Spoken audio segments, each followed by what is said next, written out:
Hello, my name is Tiffany Chang, and this is Conductor as CEO, where I take ideas from other industries and share how we may apply them as arts leaders. I imagine a world where organizations help people thrive, feeling more fulfilled and knowing that their work matters. I am trained as a cellist, and I don't really have any vocal training, so it's really hard for me to believe that I have ended up conducting opera as a significant part of my career as a conductor. Having said that, I cannot be more thankful that I got to learn lessons about leadership from opera that I would not have gotten anywhere else. In the next couple of posts, I'll share some of those lessons that I've learned along the way. Lesson number 1. I don't need to know everything. It is impossible for any one person to have all the answers. To claim to be so is a sign of denial. Yet, I've lived the majority of my artistic life believing that that is the holy grail, especially as a conductor. We are supposed to know everything, and any indication otherwise is a sign of weakness and lack of skill. I've been put down by mentors and colleagues many times for not knowing everything I should. I'm perpetually in a state of imposter syndrome, feeling like I'm not good enough because I don't know everything yet. This worldview has pushed me to excel and achieve, but it has also limited my potential for growth and to learn from those around me. Opera's multifaceted nature provides a built-in failsafe to mitigate this kind of thinking, because it must involve a team of leaders and so many people within those departments.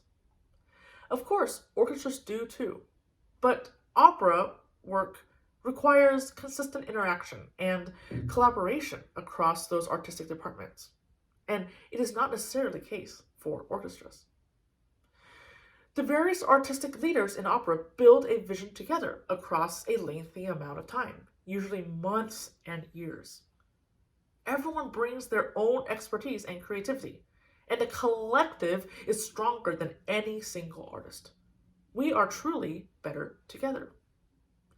The length of time matters too, because it offers space for iteration to make things better and to set up a practice of interaction that becomes routine over time.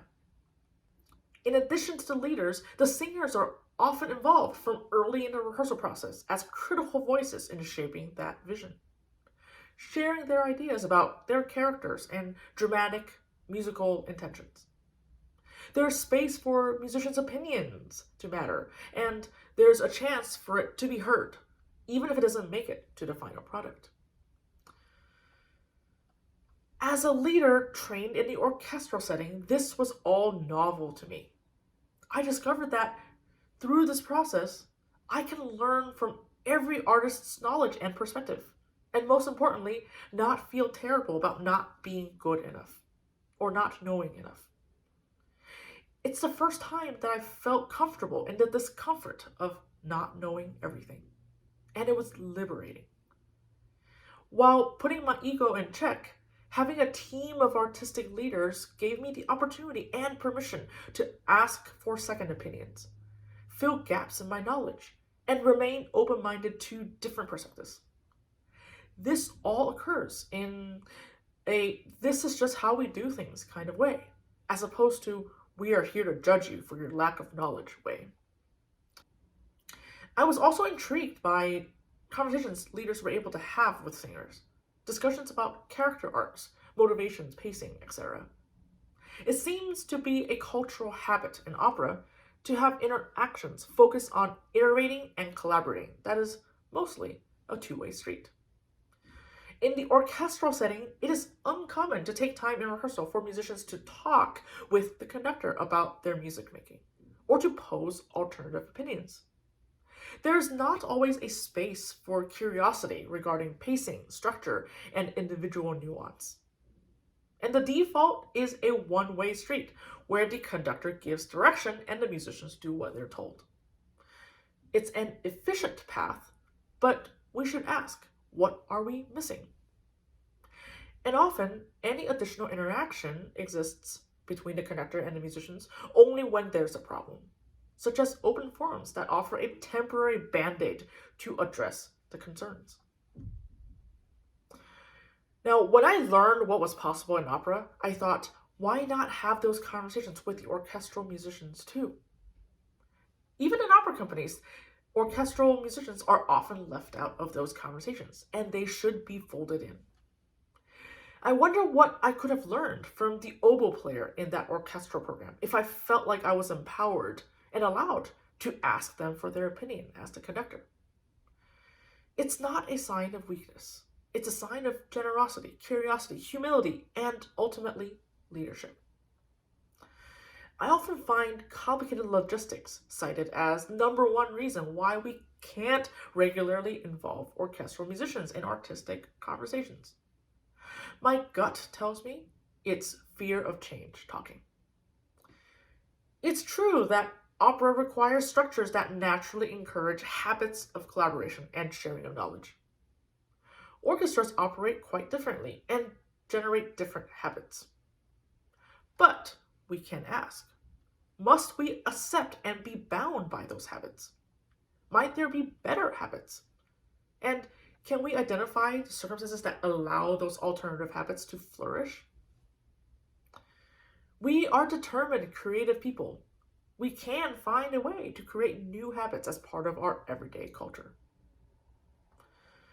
Working in opera has inspired me to make changes in my own work, starting with these small adjustments. I practice saying at the start of collaborations, I don't have all the answers. I need your help. I want to learn from you.